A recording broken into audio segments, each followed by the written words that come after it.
Good morning, everyone. My name is Jorik, and first of all, I want to thank CreativeMornings for addressing such a beautiful theme. And we're talking about compassion today. So I'm Jorik, I'm a strategist with DDB, that's an agency in Amsterdam. And together with a bunch of compassionate friends in the industry, we founded The Good Shop. They are here today as well. And we're talking about compassion, and that made me think like, okay, you know, am I a compassionate person? I think we all have compassion in us, but I mean, I care about my family and friends, and I care for them. And sometimes I buy some food for the homeless guy in front of my local supermarket. But I never did any like real voluntary work. I never volunteered, and it wasn't on my radar as well. But then while researching compassion, I found that I'm part of a very compassionate generation, and I think many of us here in the room are part of this generation. So you can clearly see by the bold statement that we are called Generation Compassion and the Cause Generation. So that must mean that we'll all do amazing charitable work, right? Well, some people, like me, end up in this industry. By the way, if anyone here is in advertising or marketing, show yourself. Just a little thought. I'm just trying to plant seeds. You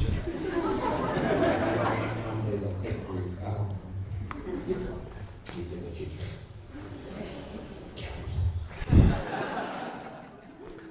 Clearly not the most compassionate industry. I mean, our industry mainly exists to sell. But that's changing. And many of us in the industry are trying to change it. We're changing brands and businesses, and they're trying to change themselves as well. And nowadays, I think as a brand, you can hardly succeed when you don't have a purpose that we all can relate to and that we believe in. But our industry is not the most capable of dealing with this. So I think we all know this recent example, a beautiful example of a big brand trying to unite the world, and we all know how that ended.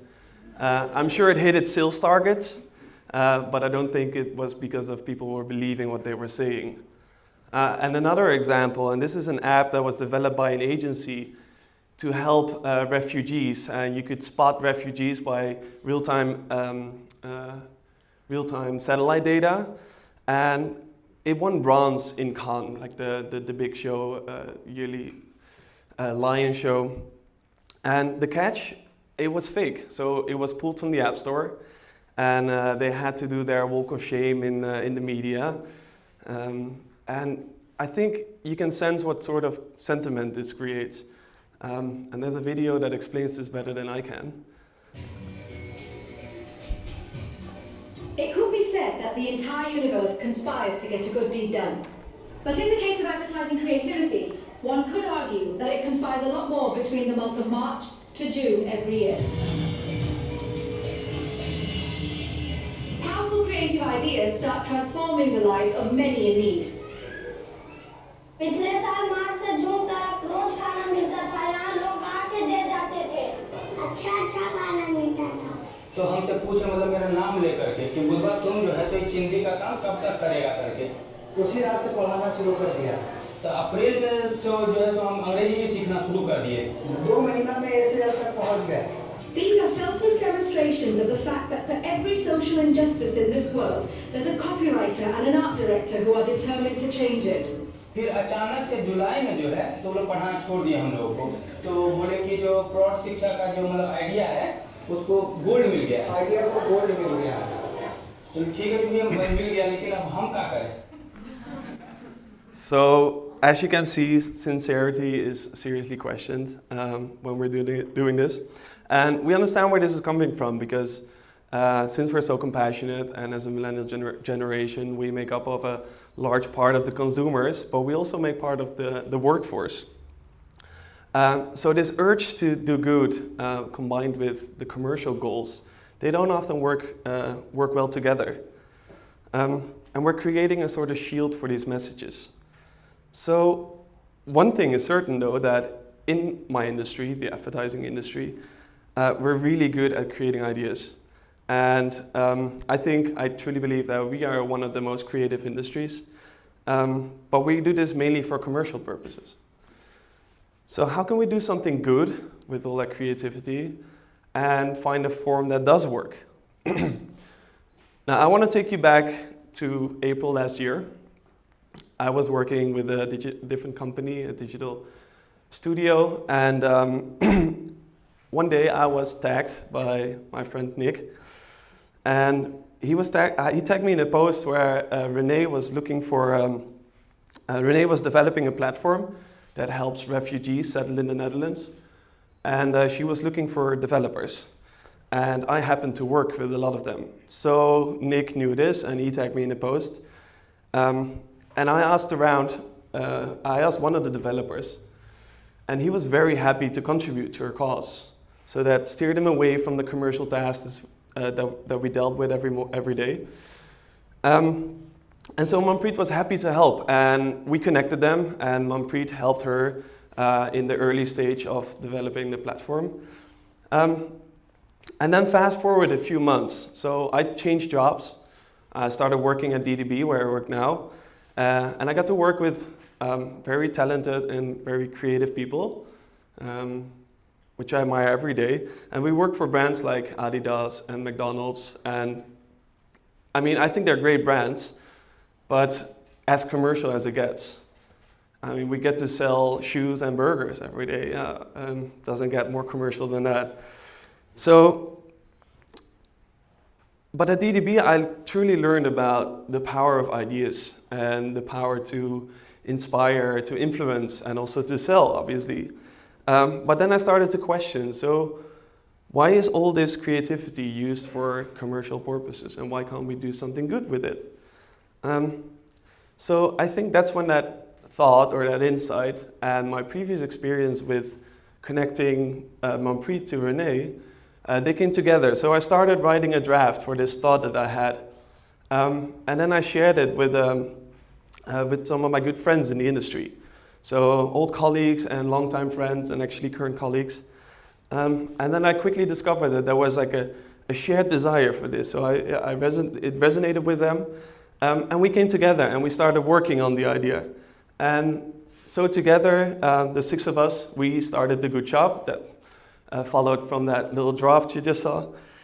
And at The Good Shop, we're connecting creative professionals with charitable initiatives to develop campaigns and helping both the initiatives and creatives grow their impact.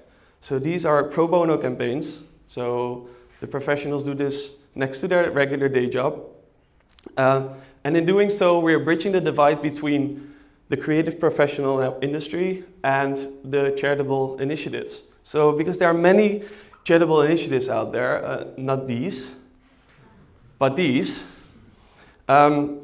small but great initiatives with a great ambition and a great cause. And these are our first three projects we've been doing, and they've all came through our network. And we started with Buurtbuik, and Buurtbuik, they are battling food waste and social isolation, and they do so by collecting abundant food from supermarkets and companies and creating new meals from them. And they organize weekly nights in some local spots in Amsterdam, where the local community that doesn't have the means to buy dinner themselves or they're in social isolation can come together and eat that food. And the second one, and this is Renée's project, that's called Open Embassy. And they're helping status holders settle in the Netherlands, as I just mentioned. So they've built a platform where status holders can meet with volunteers. That could be people like you and me. And they help out with any questions that they might have. So these status holders are new in the Netherlands and everything's new to them. So they might have questions about housing, about a letter that comes in the mail and all sorts of things. So they're connecting them to volunteers that could be like you and me. And the third and latest project is School. And they're helping kids do well in school, and they do so by connecting them to voluntary mentors that help them get through the first year of high school. And in the Netherlands, it's you're about between 11 and 13, so that's a bit different than other systems. But it's a crucial year for them, and they're helping them by connecting them throughout their first year to one mentor that helps those kids meet those kids once a week for 2 hours just to chat and to listen. And they all have one thing in common, these initiatives, and that's that they don't have the means to hire an agency to grow their impact and to fulfill all their ambitions and all their goals. Sure, they have people in their family that might want to help out, and no disrespect to anyone, but we think that they could really benefit from us creative professionals. So we hooked them up with these heroes, and they are all people from different agencies, and they're very experienced, and we create teams from people from different agencies. So we have a team on Beardbag and a team on Open Embassy and School, and they are all from different agencies. So normally they wouldn't work together, but now they can work together doing something good. And also, this whole group, also they have one thing in common, and that's that they share a desire to do something good with their skills. So what we do, we just facilitate this. We just connect them, and they are the true heroes of what the Good Shop is doing, because the creative teams are doing the work. The charitable initiatives are doing the good stuff. Well, they're both doing the good stuff, but and we're just facilitating them. So I want to give you an inside look into what happens when they come together and how that really benefits those initiatives. And bear in mind, this is still a concept, so these are sketches because we don't have any work out yet. But meet Sharon, Mees, Joost and Gerben. And don't mind me there, I'm not important in this image, but Joost was not there. They are Team School, and as mentioned, School connects voluntary mentors to kids in their first year of high school. And these kids have difficulties in school, but they also have difficult home situations. So those kids really benefit from a mentor that is there once a week. He listens and guides them through this first critical year. And I mean, these mentors, they've all gone through that same year, so they're sort of experts in this field. And they've asked the team to recruit voluntary mentors to help those kids do well in their first year of school. And they've already recruited a bunch of these, a part of this. So 175 is a pretty bold number. But what's essential for the Good Shop as well is that because people are doing this in their spare time, we need a really clear and feasible goal. We need something that could be done within a few months, and that could be done with as little to no budget.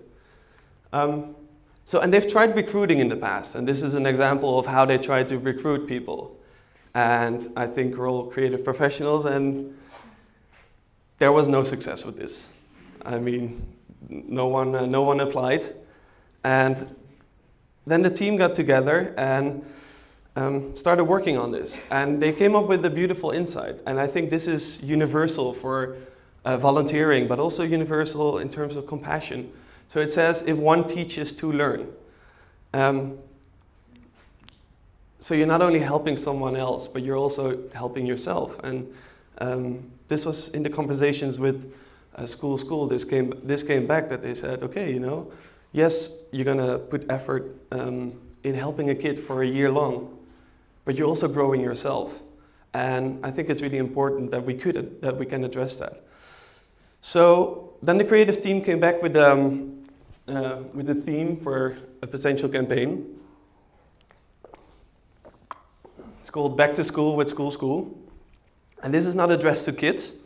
So this is addressed to the mentors. And the mentors, they could be 17, but also there was a woman who was 72, helping a kid of 13 get through that first year.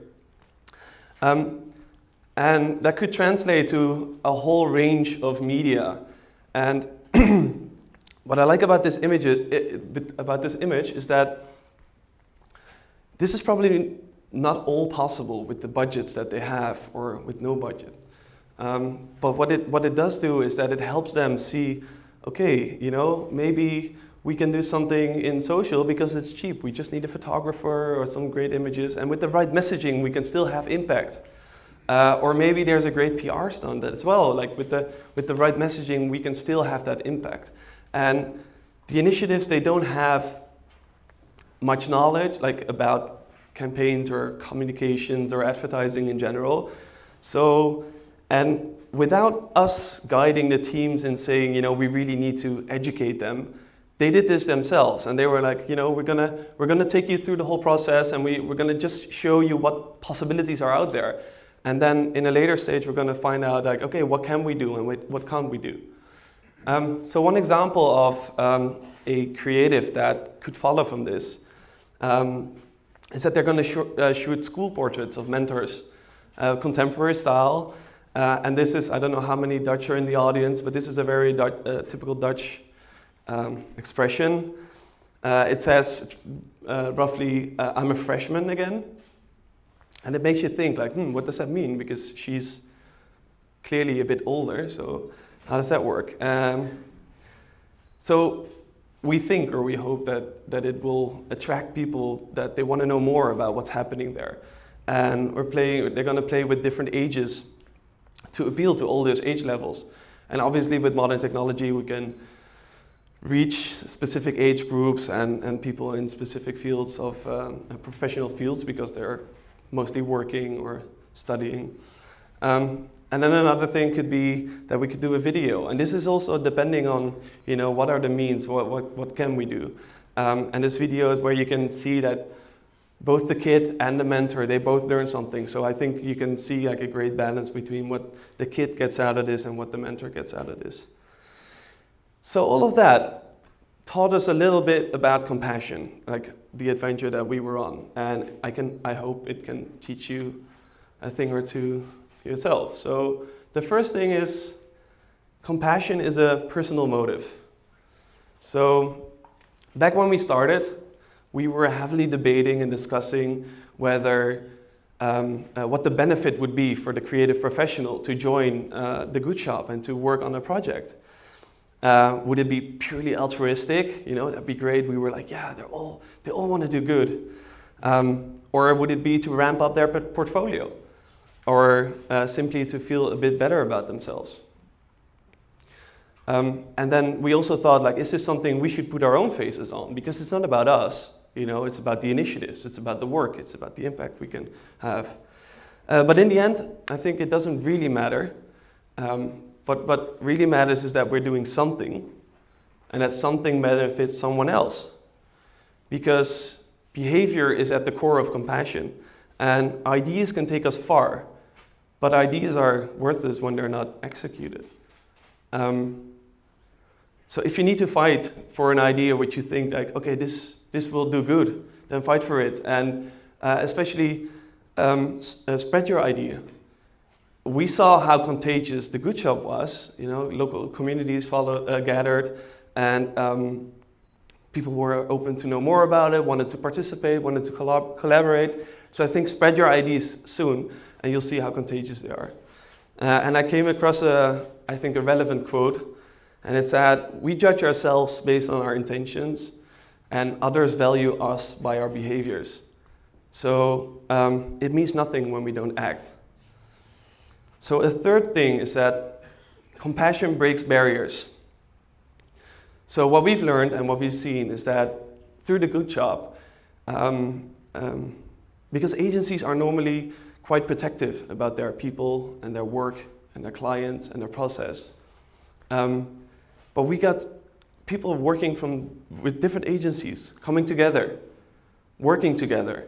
And we get invited to agencies to come talk. You know, and they're all open for it, and they're like, yes, you know, we're not dependent on an agency, so we can go through the whole spectrum. And I think that's how we've managed to break down the barriers, and it literally opened doors for us. And then a fourth thing, and an important thing in my opinion, is that compassion doesn't mean compromise. So every one of us at the Good Shop and all the team members, we all love our day job. We love working with the people we work there. We love working for the brands and the clients we have. And we do this on the side. So this is something we do on the side. And also the team members, they do this on the side. For them, it's like they give their free time to do this. That doesn't mean it's a side thing. I mean, it can still be at the core of what we value. But we're all contributing to a cause without compromising our commercial ambitions. So, and I think that's really important. So, what I want to say is that whatever you do with your creative skills, you can always do good. And if you don't know where to start, then you can always start with us.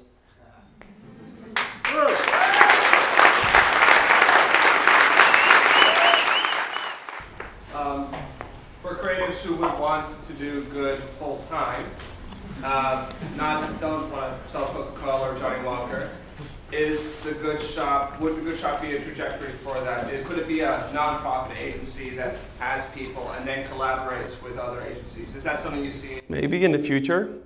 But that's not the structure at the moment. Currently, no, yeah. So we're all doing this on the side, as mentioned. Yeah. But we're thinking about the future, and we're talking about it, and how can we change, and what can we do to make that change. And we've actually recently came together and talked about this, and we like as the organization, and we're with 6. So we still value that job, but we think in the future it can grow to that we have volunteers that could, or like people working at the Good Shop. But one important thing is that once money comes in the picture, then it becomes a bit of a dangerous territory, because you're the other agencies that people work for that might have the feeling you're competing with us, right? And we also don't want to work with initiatives that do have budgets to hire an agency, because then I think we're competing, and we don't want to compete. We want to be there for the ones that don't have those means. But yeah, sure, in the future it might definitely be possible. Thanks. How do you typically get connected with the organizations that you work with? So currently it's all grown through our network. But a while ago we did a little PR outreach, and through that we've had some sign-ups. So on our website you could either sign up as a cause, as an initiative, or you can sign up as a member, as a creative. And we've seen a few sign-ups, but also there we're pretty strict with the projects that we're going to do, because we had someone from the Hart Stichting applying, and they were like, okay, but you have the budgets to hire an agency. So then we said no. But I don't think that finding initiatives is a problem. There's so many great initiatives out there, and there are databases full of those, and it's just a matter of reaching out. But so far it's all gone through the network, and people coming to us. Yeah. Thanks for sharing. It's a great story. Thank you. I was just wondering, what was the biggest struggle in setting this up? What did you guys learn from it in building a Good Shop? Good question. The biggest struggle. It all gone pretty smoothly, I guess. I don't know. Well, I have people from the team here, so I can ask you guys, like, what do you feel? I'll say finding people. Finding people, yes. Yes, because we had a project, Open Embassy, coming up, and they really wanted to start, and we didn't have a creative team. So, and we didn't really launch yet, like no one knew of us.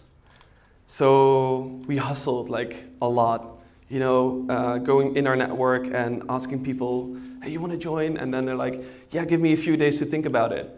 And I really want to join. And then a few days later they come back, yeah, sorry man, agency life, don't have the time, you know. So I guess that was a struggle, yeah. But other than that, like the response we've gotten is so far so good. In the future, maybe, you know, once you start doing something, you don't know how it'll go, you know, you don't know what you'll learn, and maybe we'll feel at some point at some thing, but it's all good, you know, then it's a lesson and we go ahead. I know a few creatives who can help. Ah, great. Just one question. Do you work with freelancers, creatives? Or As well. Yeah, so there are freelancers, there are people with agencies. It actually doesn't matter where they're coming from. If they can contribute, it's great.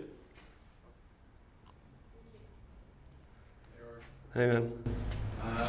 In the realms of charity, there's a lot of debate about sustainability in terms of short-term or long-term impact. Yeah. Long-term impact. How is the Good Shop in projecting a long-term impact to help those great initiatives? Yeah, so that's also something we've been discussing. One thing to mention is that these initiatives we're helping are very local. And we talk to them about their ambitions, and so far we're helping them with a short-term goal, and because I think that's how we can contribute. If we get a team together, how we can contribute. But in the future, I think once team members are excited about it, or once we have a good network of people, that we can have a sustainable model that we can have creatives contributing throughout, like, I don't know how long. So I think if that answers your question, I think so. On one side now it's short term, but talking to those initiatives and seeing the local impact they have and seeing their ambition, we're pretty confident in that they have a sort of longevity in them. Does that answer your question, or? Yeah, it's an answer. No, it's more like there's a debate of if it's charity work and the people who do the work are doing it for free. Mm-hmm. If it's durable, maybe? Yeah, is it durable for the cause and the people? Are they willing to do this their whole lives, for example, or is it just like, okay, I've done my work, I made an impact on something that I am. The people, like the school is there for 10 years. One of the projects we're doing. Maybe it's like it's fun to do like one project as a creative to contribute. Yeah. Time, or do you expect them to contribute for free for a very long time, because that's maybe not durable and sustainable. Exactly. So for it's maybe better to change the complete industry and say like, we all creators only work for positive brands, for example, who do have money, and so we still do something good, but not for free anymore. yeah, I think there's a balance. I think that you could do it both ways. So obviously we're stimulating everyone to contribute in one way or the other, whether that's with your agency or for the brand you're working. But if you don't have that ambition, why not have it separate? It's a win-win, right? So that's what I think. And to your remark about the durability, so we're asking their time. So for now, we've really set this as like, okay, we're going to do it for a few months, you know, and then help them with that with their goals. But for the future, yeah, definitely we want to look into how can we connect them to a specific group of creatives to do that sustainably. Thanks for sharing that. No worries. Thank you for your question. I'm curious about the role of diversity, and by diversity I mean anything like ethnic background, privilege, gender in your project, what you've learned, what you have plans for, or maybe an anecdote? I haven't really thought about that. I mean, with Open Embassy, we're working with, she's a founder, it's a woman, she's a founder of Open Embassy, and they're working with status holders, it could be Syrian refugees, and we have Romy in the Good Shop, who's a woman, and we're open to all female contributors. And as you can see with the team members, we have female team members, and we don't care about color or race or anything. So, I mean, yeah, it's not something we really think about, to be honest. Everyone's welcome, and yeah. The team's kind of like for more like a production, like process kind of thing. Like Yeah. today, because I imagine like with people committing their time to something, that it's hard for people to meet up regularly. Is this kind of something that you help them set up and say, right, we're all going to agree to meet, like, Yeah. it requires quite a commitment from people. Definitely. Yeah, it's a good question. We're sort of professionalizing in that sense on the go. So every project we're doing becomes a bit more structured, becomes a bit better with this, and we're connecting a project manager to every project. So he could be freelance or he could be working with an agency, and we're connecting them to the whole team. He's part of the team. So we're asking him or her to make sure that the project runs smoothly. And we've recently gone through like a Google Drive sort of setup where everyone is like, you can see when we're meeting up and stuff like that. And also I think in the future, what would be good is to find a sort of format to say, okay, when meeting twice in 2 weeks, you can reach X already. So maybe, we're trying to fine tune how much that should be and how much time we should ask. But that's something we'll learn along the way. Yeah. I just have a thought. It could be cool if you work like remote also with teams from other countries. Yeah. Because there's so many tools like Slack and Trello to just manage projects without having one specific location to meet up. Yeah. And then you can connect with creators from all over the world. Yeah. If you like make a model of it, like advertise it. Definitely, yeah. So we've also thought about like, okay, we're learning so much at the moment. So before we think about like outside of Holland, we need some things to learn. But we thought about like hubs, setting up hubs in other cities where maybe this could be relevant. And at the moment, because we're working, School for instance is such a Dutch organization, you have to go a bit into Dutch culture to understand what's going on here in the school system with the kids, with the families, and also with the volunteers. So there we have like a Dutch team working on it. But it all depends on indeed like, okay, how can we expand and how efficient would it be if we connect people from outside of Holland? But we're definitely thinking about expanding. Yeah. Last question. Are you also thinking about expanding to international causes? So instead of just creatives from outside of Holland or Amsterdam, also working for causes outside of Holland? Yeah, I think that's possible, sure. Yeah, and it depends then if it's like a cause in, far away, if they're set up here and their cause is in, I don't know where, Africa maybe, then we can work with them here. But if it becomes hard to manage the whole thing and if everything becomes sort of a chore, then I don't think it's as efficient as it can be. But yeah, we've had a sign up that had a cause outside of Holland, and we're looking into how we can benefit them.